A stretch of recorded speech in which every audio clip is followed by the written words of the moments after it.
বিসমিল্লাহির রহমানির রহিম। আসসালামু আলাইকুম আমার প্রিয় ছাত্রীরা, কেমন আছো তোমরা? আশা করি ভালো আছো, সুস্থ আছো এবং বাসায় সময়গুলো খুব আনন্দে কাটাচ্ছ উইদাউট অ্যানি লেসন। ওকে, কারণ আমরা জানি যে কলেজ শিক্ষা প্রতিষ্ঠান বন্ধ হওয়া মাত্রই আমাদের একটা স্বাভাবিক প্রবণতা হচ্ছে আমরা পড়ালেখা থেকে যোজন যোজন দূরে থাকবো, তাই না?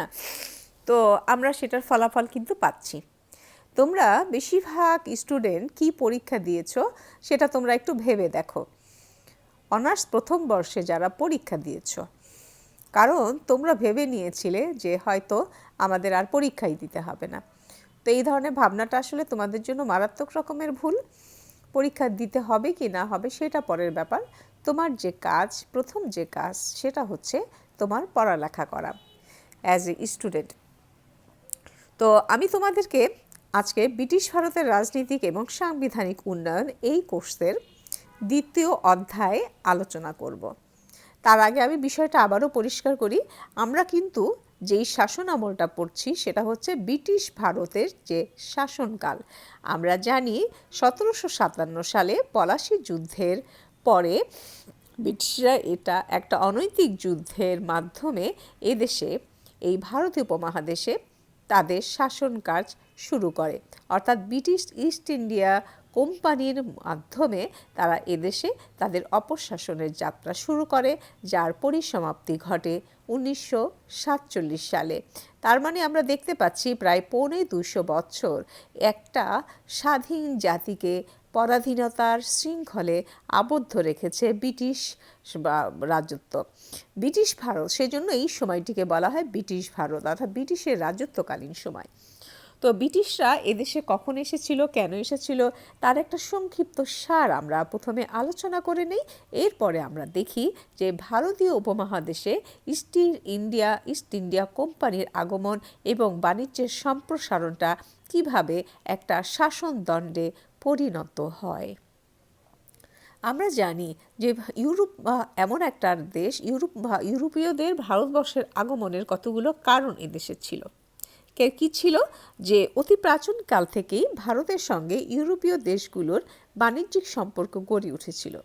7ম শতকে ইতালির ভেনিস এবং জেমোয়ার উদ্যমী বণিকগণ আরব বণিকদের মাধ্যমে ভারতের সাথে বাণিজ্য শুরু করে। তারা আরব বণিকদের নিকট থেকে ভারতীয় পণ্য ক্রয় করে ইউরোপের সর্বত্র রপ্তানি করত। কিন্তু 15ম শতকে ভূমধ্যসাগরের উপর তুর্কিদের প্রাধান্য প্রতিষ্ঠিত হলে প্রাচ্যের সঙ্গে পাশ্চাত্যের বাণিজ্য বন্ধ হয়ে যায়। এই অবস্থায় ইউরোপীয়দের প্রাচ্য দেশে, বিশেষত ভারতের সঙ্গে বাণিজ্যের নতুন পথ আবিষ্কারের প্রয়োজনীয়তা দেখা দেয়। দ্বিতীয়ত, ইউরোপের বাজারে মাংস রান্নার প্রয়োজনীয় উপাদান হিসাবে ভারতীয় মশলার অনেক চাহিদা ছিল। সেজন্য তারা এই দেশে আসতো তাদের উৎপাদিত পণ্য নিয়ে। তৃতীয়ত, পঞ্চদশ শতাব্দীতে রেনেসাঁ আন্দোলন ইউরোপের সামুদ্রিক জাতিগুলোর মধ্যে এক বিশেষ উন্মাদনা সৃষ্টি করে। রেনেসাঁর প্রভাবে অজানাকে জানার এবং অচেনাকে চেনার এক দুর্নিবিনীত আকাঙ্ক্ষা তাদের মন ব্যাকুল করে তোলে। এসব কারণে ইউরোপীয় সামুদ্রিক জাতিগুলো আমেরিকা, আফ্রিকা এবং ভারত প্রভৃতি দেশে অভিযান পরিচালনা করে। এরপর আমরা দেখি পর্তুগিজরা আগমন করে, ওলন্দাজ ডাচদের আগমন আমরা দেখি, ফরাসিদের ভারতে আগমন দেখি। অন্যান্য সকলকে পরাজিত করে ইস্ট ইন্ডিয়া কোম্পানি এদেশে তাদের আধিপত্য বিস্তারের ক্ষেত্রে জয়লাভ করে। অর্থাৎ ভারত উপমহাদেশে তারা একচ্ছত্র বাণিজ্য প্রসার করে। এবং আমরা দেখি ভারতে ইংরেজদের বণিকদের আগমনটা কখন হয়েছিল। তো আমরা দেখি যে তারা মূলত প্রায় 100 জন বণিক একটা বৈঠকে মিলিত হয়ে সরাসরি ভারতের সাথে বাণিজ্য করার জন্য একটা বণিক সংঘ গঠনের সিদ্ধান্ত গ্রহণ করে এবং তারই প্রেক্ষাপটে তারা এই ভারত উপমহাদেশে 1600 সালের 31শে ডিসেম্বর এক রাজকীয় আইন বলে প্রাচ্য দেশে 15 বছরের জন্য একচেটিয়া বাণিজ্য অধিকারের একটি সনদ প্রদান করে। রানীর অনুমোদনপ্রাপ্ত সনদ নিয়ে তারা ইস্ট ইন্ডিয়া কোম্পানি গঠন করে এবং সেই ইস্ট ইন্ডিয়া কোম্পানি 1601 সালে ভারতে প্রবেশ করে। কত সালে প্রবেশ করে? ইস্ট ইন্ডিয়া কোম্পানি 1601 সালে ভারতে প্রবেশ করে একটা বাণিজ্য প্রতিনিধি হিসেবে। কাগজে কলমে ইস্ট ইন্ডিয়া কোম্পানির এর নামকরণ করা হয় the governor and company of merchant of London trading to the east Indies 108 বছর পর অর্থাৎ 1708 সালে এই কোম্পানি নতুন নামকরণ হয়েছিল the limited company of merchant of English trading to the east India. যাই হোক, তো সেই ভারতের ব্রিটিশ ইস্ট ইন্ডিয়া কোম্পানি তার প্রভাব বিস্তার এবং বাণিজ্যিক তৎপরতা শুরু করে, এবং তাদের এই বাণিজ্যিক তৎপরতার কতগুলো লক্ষ্য ছিল। সেই ভারতীয় বাণিজ্য স্থাপনের প্রধান লক্ষ্য ছিল ইস্ট ইন্ডিয়া কোম্পানি প্রথমে জেমস ল্যাংস্টারের নেতৃত্বে পূর্ব ভারতীয় দ্বীপপুঞ্জে বাণিজ্যিক অভিযান পরিচালনা করে, সুমাত্রা, জাভা, মালাক্কা এই সমস্ত কুঠি স্থাপনের চেষ্টা করে। দ্বিতীয়ত আমরা দেখি সম্রাট জাহাঙ্গীরের ফরমান এবং বাণিজ্য কুঠিরের স্থাপনের অনুমতি লাভ। ইংল্যান্ডের রাজা প্রথম জেমসের পত্র নিয়ে তুর্কি ভাষায় দক্ষ ক্যাপ্টেন হকিন্স মুঘল সম্রাট জাহাঙ্গীরের দরবারে হাজির হন। তাহলে আমরা বুঝতে পারি যে মুঘল সাম্রাজ্যে কী ভাষা প্রচলিত ছিল? তুর্কি ভাষা। এরপর আমরা দেখি জাহাঙ্গীরের অনুমোদনের ফলে 1608 থেকে 11 সাল পর্যন্ত মুঘল দরবারে অবস্থান করে। এরপরে আমরা দেখি স্যার টমাস রো আগমন করে এবং বাণিজ্য কুঠি স্থাপন করে।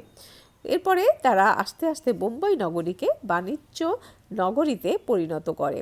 1620 সালে এক তীব্র নৌযুদ্ধে পর্তুগিজরা তৃতীয়বারের মতো ইংরেজদের হাতে পরাজয় বরণ করে।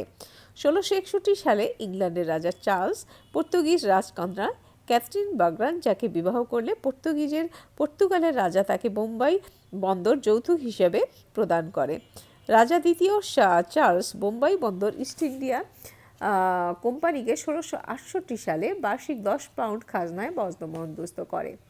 তো আমরা দেখি যে দক্ষিণ পূর্ব উপকূলে বাণিজ্য কুঠি স্থাপন, মাদ্রাজে দুর্গ কুঠি স্থাপন, উত্তর পূর্ব ভারতে বাণিজ্য কুঠি স্থাপন। এভাবে আমরা দেখি যে তারা বাণিজ্য কুঠি স্থাপন করতে করতে এক সময় তারা অপ্রতিরোধ্য হয়ে ওঠে এবং তারা বিভিন্ন জায়গায় তাদের এই দেশীয় মানুষের সাথে তারা বিভিন্ন রকমের সংঘর্ষে জড়িয়ে যায়।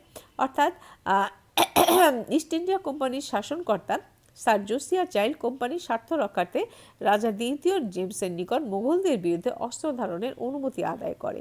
তাহলে দেখা যাচ্ছে মুঘলরাই কিন্তু তাদের বাণিজ্য করার অনুমতি দিয়েছে। অর্থাৎ সেই বণিকের মানদণ্ড সেটা একসময় রাজদণ্ডে পরিণত হওয়ার একটা প্রক্রিয়া শুরু হয়। এবং আমরা দেখি সম্রাট আওরঙ্গজেব কর্তৃক কোম্পানিকে ক্ষমা প্রদর্শন এবং কোম্পানির স্থিতিশীলতা লাভ।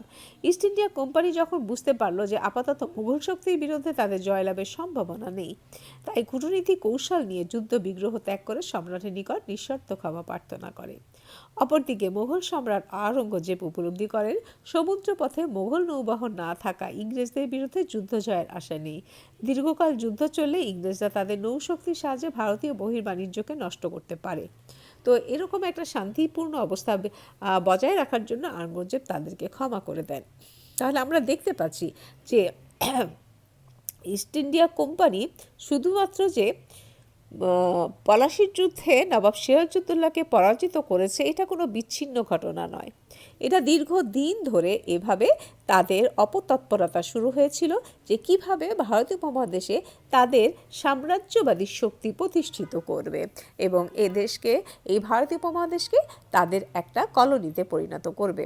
তাহলে আমরা দেখি যে যদিও তারা সরাসরি মুঘলদের বিরুদ্ধে আক্রমণ করেছিল এবং পরাজয় বরণ করার পরে তারা একটা কৌশলগত অবস্থানে চলে যায় এবং তারা চিন্তা করে আস্তে আস্তে করে এদেশে তাদের কৌশলে আধিপত্য স্থাপন করতে হবে এবং আস্তে আস্তে করে অল্প অল্প জায়গায় যেখানে দুর্বল একটা অংশ সেই দুর্বল অংশে তাদের আধিপত্য বিস্তার করতে হবে এবং ক্রমান্বয়ে পুরো ভারতীয় উপমহাদেশে তাদের আধিপত্য বিস্তারের যে নীল নকশা সেটা বাস্তবায়ন করতে হবে।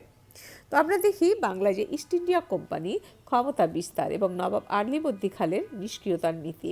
1717 সালে মগধ সম্রাট ফররুখশিয়ারের নিকট থেকে কোম্পানির ফরমান লাভ করায় বা নবাব মুর্শিদ কুলি খান অসন্তুষ্ট হন।